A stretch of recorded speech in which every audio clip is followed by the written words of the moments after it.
وقت کیسا بھی ہو ہمیشہ گزر ہی جاتا ہے۔ اچھا وقت سدا نہیں رہتا تو برا وقت بھی ہمیشہ کے لیے نہیں آتا۔ ساتھ وقت ایسا مرہم بھی ہے جو بڑے سے بڑے زخم اور بیماری کو ٹھیک کرنے میں مددگار ثابت ہوتا ہے۔ تو بھلا سمجھدار انسان کون ہوا؟ وہی جو گزرتے وقت کے ساتھ اس وقت کے تقاضوں کو سمجھے، اپنے آپ کو اسی مطابق ڈھال لے۔ چلیں مان لیتے ہیں کہ کافی دفعہ ایسا ہوتا ہے کہ جیسے جیسے وقت گزرتا ہے، حالات و واقعات پیش آتے ہیں، اس وقت انسان کو اتنی سمجھ نہیں لگتی، لیکن جیسے وقت گزرتا ہے پتہ چل جاتا ہے کہ جو انسان کا رویہ تھا وہ ان حالات کے حساب سے صحیح تھا یا نہیں۔ عقل مند انسان وہی ہے جو اپنی غلطیوں سے سیکھ لے اور ان کو آگے کرنے سے رکے۔ دیکھیے، انسان ہمیشہ سیکھتا رہتا ہے اور یہ سیکھنے کا عمل قبر تک جاری رہتا ہے۔ جو لوگ اپنی غلطیوں کو نہیں مانتے، ان سے سیکھتے نہیں اور آگے ان غلطیوں سے بچا نہیں کرتے، وہ نہ صرف اپنے ساتھ دشمنی کرتا ہے بلکہ اپنے سے جڑے رشتوں کے لیے بھی خطرناک ثابت ہو رہا ہوتا ہے۔ کچھ سچویشنز ان جنرل ہوتی ہیں جو ہر ایک کی زندگی میں جلد یا بدیر آتی ہیں۔ اس میں آپ نے کس طرح سے ریئیکٹ کرنا ہے کہ آپ اور آپ کے پیارے ان حالات سے آرام اور سکون سے نکل سکیں اور جب آپ پیچھے مڑ کے دیکھیں تو آپ کو کوئی پچھتاوا نہ ہو۔ السلام علیکم، میرا نام ہے عائشین خان۔ میں آپ کے لیے اسی وقت روزانہ لے کر آتی ہوں زندگی اور اس سے متعلق ٹاپکس کے اوپر ڈسکشن، تاکہ آپ اور میں مل کر اپنی زندگی کی کوالٹی کو بہتر بنا سکیں۔ تو اگر آپ نے میرے چینل کو سبسکرائب نہیں کیا تو کر لیجئے اور بیل نوٹیفیکیشن آن کر لیں تاکہ ہماری ملاقات روز ہو سکے۔ تو چلیے اپنے ٹاپک کو شروع کرتے ہیں کہ ہمیں اپنی زندگی میں برے وقت کو کس طرح سے ہرانا ہے اور اپنے آپ کو پازیٹیو رکھتے ہوئے اور ایسی غلطیاں نہیں کرنی کہ جب ہم پیچھے پلٹ کر دیکھیں تو ہمیں احساس ہو کہ ہم نے غلط کیا۔ تو پہلا پوائنٹ اس میں جو آتا ہے وہ میرا اپنا ذاتی عمل کردہ ہے، وہ یہ کہ آپ کو کسی کام کو ناممکن نہیں سمجھنا۔ اکثر کیا ہوتا ہے، ہم پر جیسے ہی برا وقت آتا ہے، چاہے وہ کسی بھی نوعیت کا ہو، ہر ایک کے لیے برا وقت اس کی ڈیفینیشن الگ ہوتی ہے۔ برا وقت یا مشکل وقت تو سب سے پہلے فطرت انسانی ہے کہ وہ ڈر جاتا ہے، اور یہی آپ نے نہیں کرنا۔ آپ نے ڈرنا نہیں، گھبرانا نہیں ہے، کیونکہ دیکھیں، کہا تو یہی جاتا ہے نا کہ اللہ تعالیٰ انسان پر اس کی ذات سے زیادہ بوجھ نہیں ڈالتا جو وہ اٹھا نہ سکے۔ اور یہاں میں ایک اور مثال بھی دینا چاہوں گی جو مجھے خود بہت پسند ہے کہ انسان کو اتنا ہی ڈرایا جائے جتنا وہ ڈرے، کیونکہ ایک دفعہ انسان کا ڈر ختم ہو جائے تو پھر اسے دنیا کی کوئی چیز نہیں ڈرا سکتی۔ کیونکہ دیکھیں، کبھی کبھی ہم پر مشکل حالات ڈالنے والے لوگ ہوتے ہیں جو ہمارے ارد گرد ہوں، تو آپ نے ڈرنا نہیں ہے، بلکہ آپ نے کیا کرنا ہے، اپنے آپ کو اندر سے مضبوط کرنا ہے۔ مشکل ہے، میں سمجھ سکتی ہوں، لیکن یہی تو وقت ہے نا جو آپ نے اپنے آپ کو پروف کرنا ہے۔ تو آپ نے کسی بھی چیز کو جو آپ کے راستے میں آئے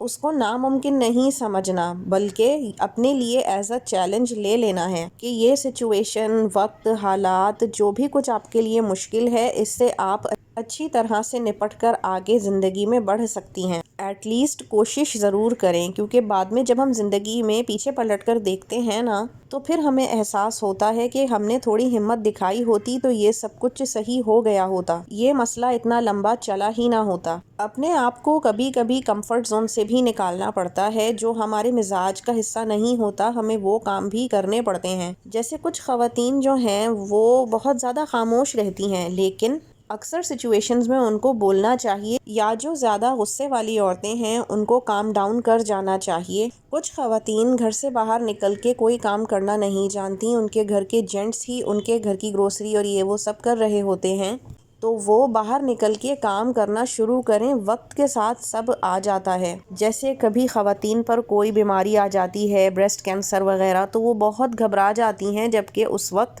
سب سے زیادہ ول پاور چاہیے ہوتی ہے اس بیماری کو ہرانے کے لیے۔ تو بس آپ نے مضبوط ہو جانا ہے، سیسا پلائی ہوئی دیوار کی طرح۔ یہاں پر سیکنڈ پوائنٹ جو آتا ہے وہ آتا ہے اپنے آپ کو لمیٹڈ کر لینا۔ دیکھیں، اکثر اوقات ہماری ٹوٹ پھوٹ ہماری اپنی نہیں ہوتی، بلکہ یہ دوسرے لوگ ہوتے ہیں جو ہمیں اندر سے توڑ پھوڑ رہے ہوتے ہیں۔ بھلا کیسے؟ باتوں سے۔ اور کیسے؟ باتوں میں وہ کچھ ایسی باتیں کر جاتے ہیں کہ اس وقت یا تو بعد میں ہمیں خود فیل ہوتا ہے، تو آپ نے ایسے لوگوں کو اپنی زندگی سے چھانٹ کاٹ دینا ہے۔ ایک جمع غفیر اپنے ساتھ چلانا ہرگز ضروری نہیں ہے، نہ ہی عقل مندی ہے، بلکہ اپنے آپ کو کم لوگوں کے ساتھ رکھیے، لیکن وہ مخلص ہونے چاہیے۔ اور آپ کے ساتھ مخلص کون ہے یہ وقت آپ کو خود بتا دیتا ہے، کوئی اتنی مشکل بات نہیں ہے۔ اپنا سوشل سرکل چھوٹا کیجئے اور اپنے آپ کو انہی لوگوں تک محدود رکھیے، باتیں اپنے تک رکھیے، کیونکہ لوگ کتنے بھی مخلص ہوں ہر بات ہر ایک سے کرنے والی بھی نہیں ہوتی۔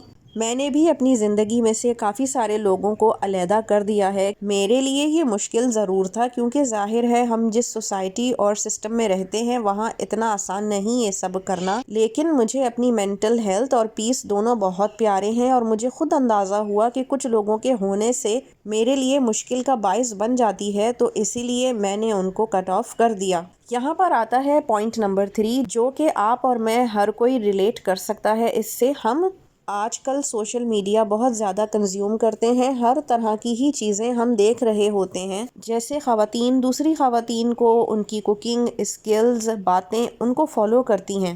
اسی سب کے دوران کافی خواتین اپنا لائف اسٹائل بھی دکھا رہی ہوتی ہیں جو کہ کافی لیوش ہوتا ہے، اور ظاہر ہے کہ وہ ایک سرٹن کلاس ہے۔ ہر ایک بندہ لیوش لائف اسٹائل نہ تو گزارتا ہے نہ ہی افورڈ کر پاتا ہے، لیکن ڈپریشن ضرور لے لیتا ہے۔ تو آپ نے ہمیشہ یہ خیال رکھنا ہے کہ جو آپ سوشل میڈیا پہ کنزیوم کر رہے ہیں وہ آپ کے لیے ہیلتھی ہو، نہ کہ ڈپریشن کا باعث بنے، کیونکہ اکثر دیکھا جاتا ہے کہ سوشل میڈیا پہ دیکھا جانے والا کنٹینٹ گھروں میں لڑائی کا باعث بن رہا ہوتا ہے، لوگ علیحدہ ہونے سے لے کے رشتے ٹوٹ جاتے ہیں اس سب کے پیچھے۔ تو آپ نے ہمیشہ اپنے مطابق کنٹینٹ دیکھنا ہے، کیونکہ یہ دیکھنا بھی ضروری ہے، ورنہ وقت سے پیچھے رہ جانے کا اندیشہ بہت زیادہ ہے۔ اب چوتھا پوائنٹ آتا ہے کہ آپ نے اپنے آپ کو اپنے دماغ کو زنگ نہیں لگانا۔ اس کا مطلب کیا ہوا بھلا؟ دیکھیں، بہت ساری خواتین آج کل ایسی ہیں جو کہ صرف موبائل پر لگی رہتی ہیں، گھر کا کام کیا موبائل لے کر بیٹھ گئیں، ان کی کم توجہ ہوتی ہے اپنے بچوں، گھر اور شوہر اور دوسرے رشتوں پر، جو کہ سراسر غلط ہے۔ ایک فزیولوجیکل فیکٹ ہے کہ انسان جب ایک جگہ زیادہ بیٹھتا ہے وہ جگہ اس کے وجود کو بھاری کر دیتی ہے اور اٹھنے نہیں دیتی، جس کے وجہ سے اس کی باڈی میں زنگ لگنے لگتا ہے۔ تو آپ نے ایکٹیو رہنا ہے، اگر آپ کے گھر میں ہیلپنگ ہینڈ ہے بھی تو آپ نے ان کے ساتھ لگنا ہے، کاموں کو دیکھنا ہے، بچوں کو سنبھالنا ہے،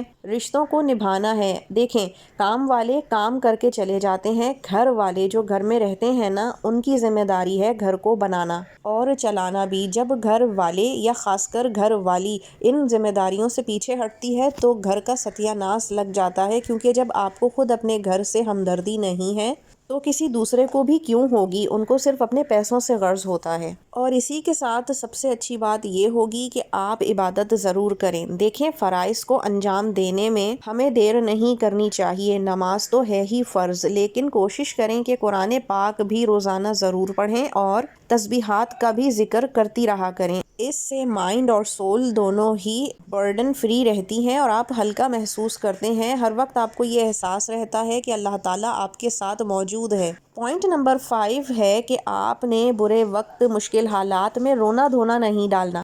میں نے بہت دیکھا ہے خواتین جب ان پر ایسا کوئی وقت آتا ہے، کیونکہ وہ ایموشنل بینگ ہیں، جو میں نے آپ کو پچھلی ویڈیو میں بتایا، تو وہ واہ ویلا زیادہ کرتی ہیں، رونا دھونا ڈال دیتی ہیں، اپنے مسائل کو پوری دنیا کے سامنے پرچار کرتی ہیں۔ اس سے ہوتا کیا ہے کہ جو آپ کے خفیہ دشمن ہوتے ہیں نا، یعنی اینیمی ان ڈسگائز، جو آپ کے مخلص بن کر آپ کے جڑوں کو کاٹ رہے ہوتے ہیں، ان کو آپ پر ہنسنے کا موقع مل جاتا ہے، اور وہ آپ کی سچویشن کو جس طرح بھی ورسن یعنی اور مشکل کر سکے بنانے میں آگے آگے رہتے ہیں، جو آپ کو پتہ بھی نہیں چلتا۔ تو جناب، آپ نے رونا نہیں ہے کسی کے آگے۔ اگر آپ کو بہت رونا آتا ہے نا تو میرا یہ آزمایا ہوا ہے، آپ جائیے، وضو کریے، مصلی بچھائیے اور سجدے میں گر جائیے۔ جتنا رونا ہے، جتنا گڑ گڑانا ہے، جتنا کسی کو کچھ بھی کہنا ہے، اللہ تعالیٰ کے سامنے کہیے۔ وہ بہترین ہمراز اور مشکل کشا ہے، وہ آپ کو سنے گا بھی، سمجھے گا بھی اور آپ کی مشکلوں کا حل بھی نکالے گا۔ اور یقین جانیے، آپ جن کی شکایت کریں گے نا اس کے سامنے، وہ ان سے آپ سے کہیں اچھا بدلہ بھی لے لے گا۔ تو جناب، یہ میری کچھ ایڈوائس تھی آپ کے لیے مشکل وقتوں کے حوالے سے، امید ہے آپ کو سمجھ آئی ہوگی۔ اب مجھے اجازت دیجیے اس دعا کے ساتھ کہ اللہ تعالیٰ ہم سب کی مشکلات کو آسان فرمائے، آمین۔ اپنا خیال رکھیے گا، کیونکہ آپ بہت قیمتی ہیں۔ اللہ حافظ۔